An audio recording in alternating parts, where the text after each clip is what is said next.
Hi, Rob from Rob's Been Running. Hope you're doing well, staying safe, training hard.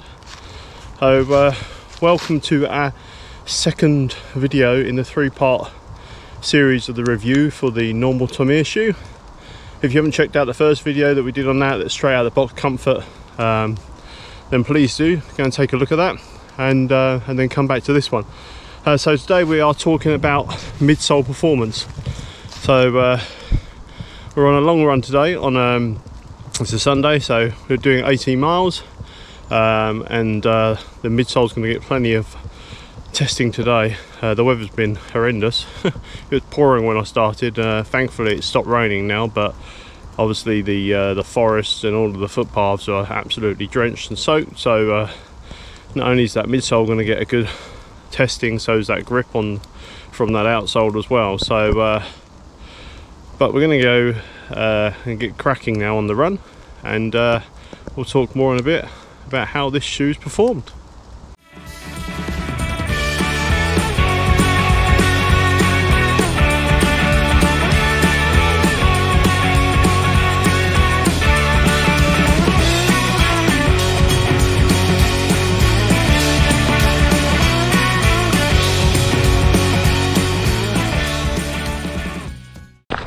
Right, so let's talk about this midsole a bit more then.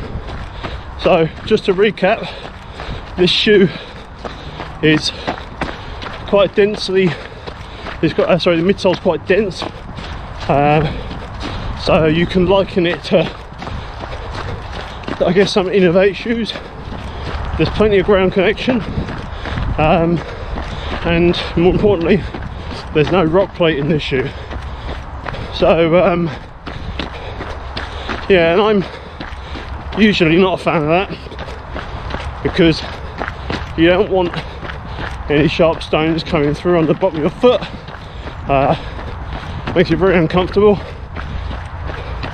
especially when you're on longer runs.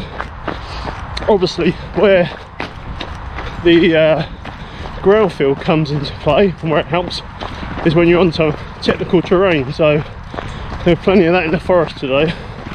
I just popped out of the forest now and I'm on some farm tracks, but yeah, where you need that ground feel on those technical areas, this shoe's got plenty of that. But as I said in the first video, there is some pop to the shoe. There is some pop to the shoe. So slow down for a minute, so stop shaking the camera. If you get on the hard stuff, you can feel that there's some energy return coming from that shoe. So although the midsole is dense, it does give you a little bit back. So and I've noticed that, you know, this is my second what I'd call long run. I did 15 miles in this shoe last week, and I've been doing steady mileage during the week, and today will be 18 miles in the shoe. And as last weekend, you know, when I got to the hard standing, there was some pop and some life in that shoe. So, you know, can't complain on that front. However, the jury's probably still out on whether this shoe is good for ultra distance. So, and I think we'll be able to answer that after this run. So I'm going to carry on for a little bit, and then we'll come back to some more specifics. And in general, and more importantly, I think,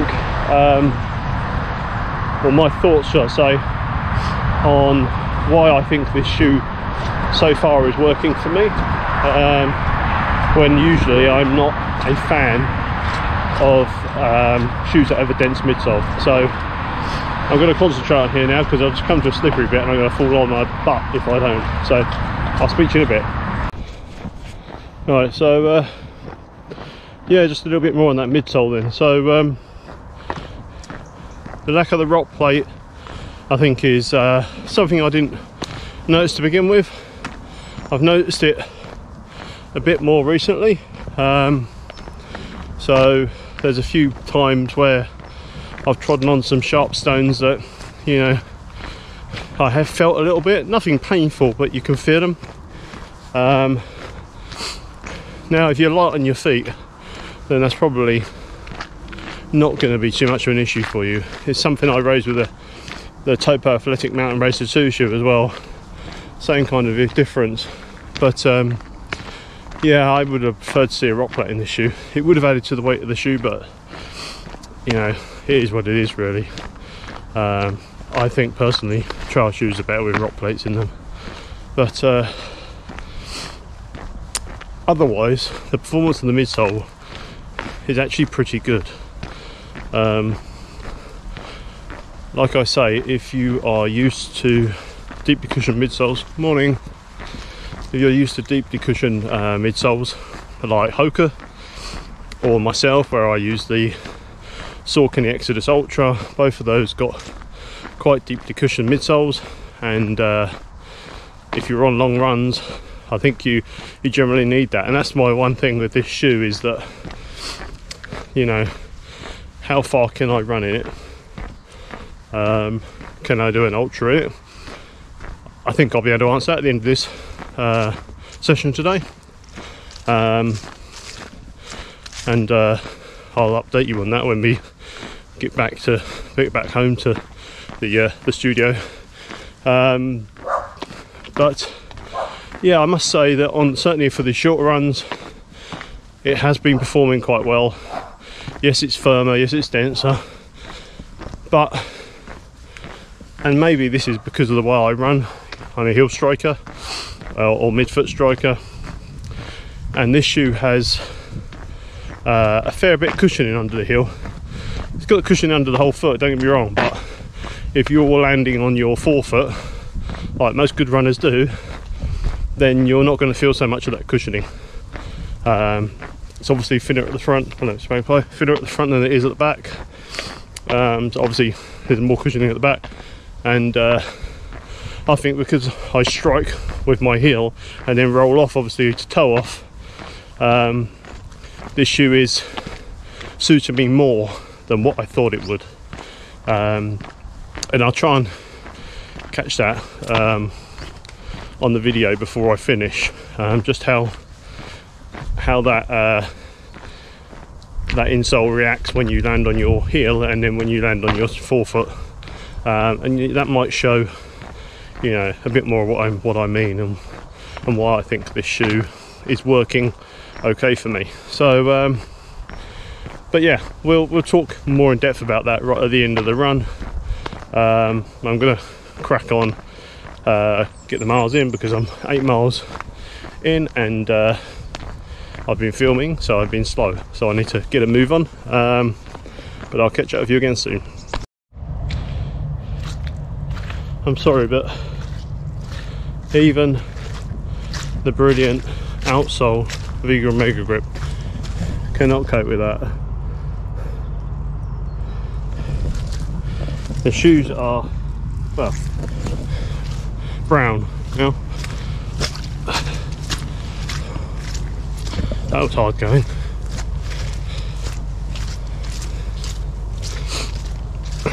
So we're just coming off some farmers' fields,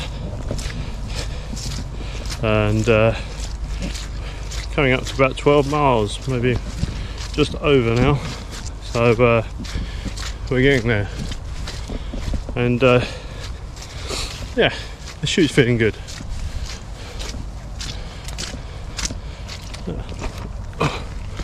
Through some diversion here,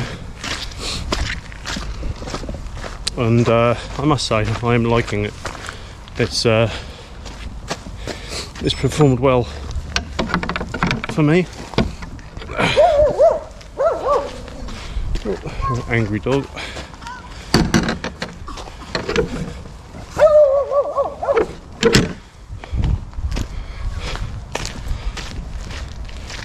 Yeah, the shoe's performing well, and just about to hit some toe paths now, so we'll see how we get on that, and then at the end of the run I'll give you another update.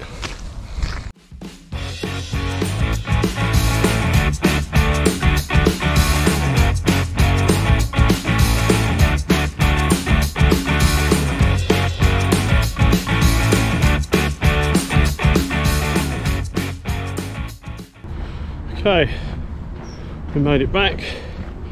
Whew, that was a tough one today, especially all that mud. So we did a bit further than I thought actually, just over 19 miles. As you can see that. So pretty good run. So I'm going to go now, get changed, and then we'll talk more about the midsole of the NNormal Tomir. I'll catch up with you in a bit. Okay, we're back, we're in, washed and changed and showered. So feeling a lot fresher now after that run. It was very wet, muddy, as you saw in the video. So a little bit more about the shoe, Tomir shoe. So this midsole, as I said to you out on the run, the midsole is a firm midsole. You can see that from pressing it, that there's not a lot of give. But still the shoe performed, and it's performed over the 65 miles now that I've done in that shoe.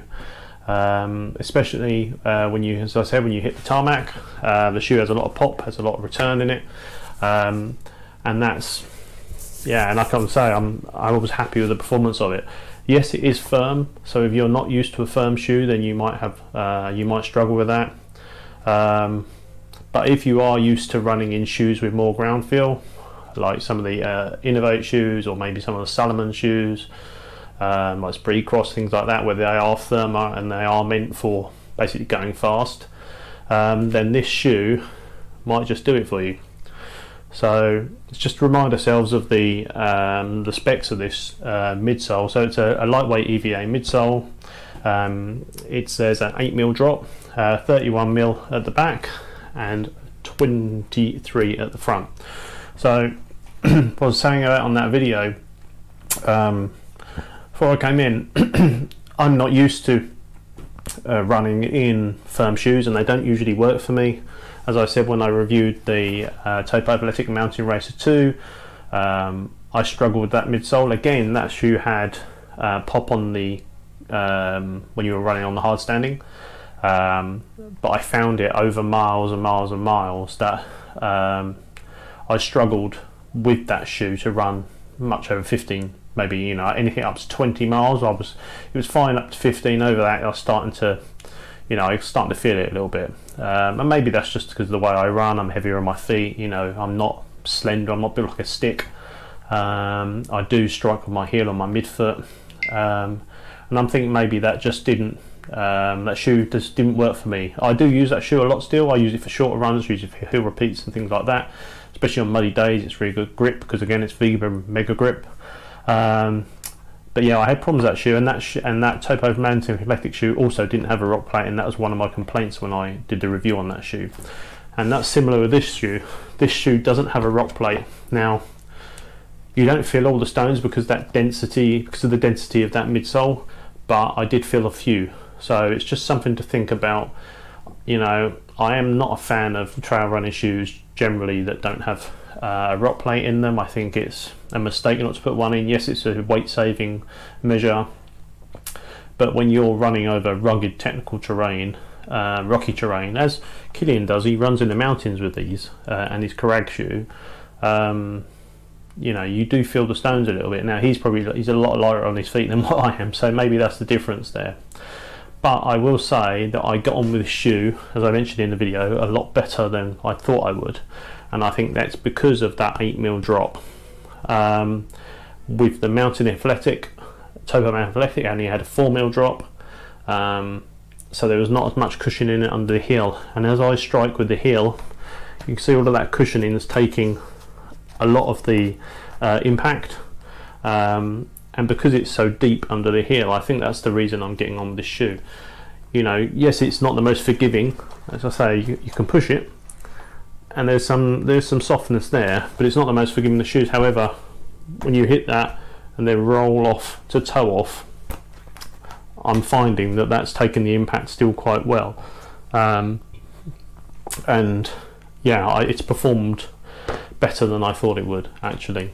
I'm going to show you a video on screen now of just the showing the impact of when I'm jumping up and down with that shoe, and also when you land that shoe in different positions. So you should see on the video me landing it on the heel, midfoot, and then on the toe, and hopefully that will show you the difference. And I think because I land the way I do when I'm running, I think that's why this shoe's working for me. You know, there have been plenty of people to say that the shoe's too firm for them, and I say if you're not used to running in firm shoes, then it will feel firm to you. But also a lot of people that I've seen reviews with this and the Kjerag where they're loving it. It's a lively shoe. It is meant for, you know, well, the Kjerag's meant for going fast. This shoe is meant for everyday use, and as long as you know, you're either light on your feet or you land the way I do, then I think you're going to be absolutely fine with it. But it's a personal thing. But that midsole, yeah, it's for me, it's working fine. I would suggest, the best thing I could suggest is that you try it and give it a go. Hopefully you can find them in UK running stores soon. If so, then that's definitely the best thing to do. Try it on, go for a trot up and down the store, see if you think that the shoe's going to work for you. But it's a good shoe. I have to take my hats off to NNormal for this, because I think they've developed something, considering this is like their first or second shoe, first being Kjerag, second being Tomir. You know, Kilian's used all of his experience to help them develop this shoe. I must say it's performed well, and I'm going to use it a lot in my training. I come to that question regarding whether I thought this shoe would work for me for an ultra. After that run today, I would say yes. So how far, I don't know. Definitely a 50k, maybe a 50 miler.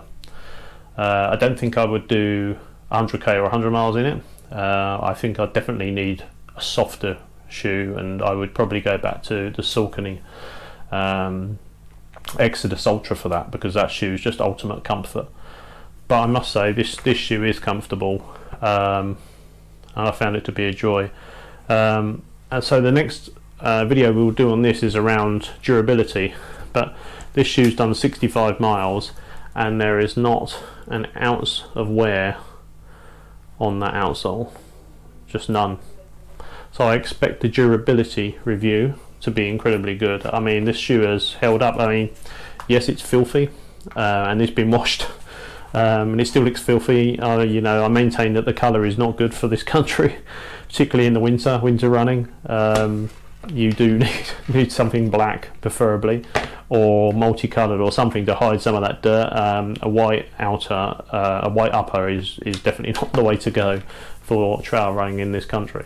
But otherwise, I would say it's successful. So let me know what you think in the comments below. It'd be good to hear if any of you have got a hold of a pair of the Tomir or the Kjerag, for either or really, and what your experiences of those are. How did you find the fit of the upper? How are you finding that midsole? I'd be surprised if you had any gripes about the Vigra Mega Grip, but if so, you know, let us know in the comments below. I hope you like this second video in the series. The third one will come up soon. I mean, we've got to 65 miles pretty quickly. It's not going to take me long to get over 100 in this, but I'll bring you that in a few weeks when I've got well over 100 miles in it, and we can really take a look at how well that is holding up durability wise. But yeah, if you like this video, please click the like button, subscribe, and hit that bell icon so you can be notified when we upload more videos. But otherwise, train hard, race hard, have fun. Until next time, see you soon.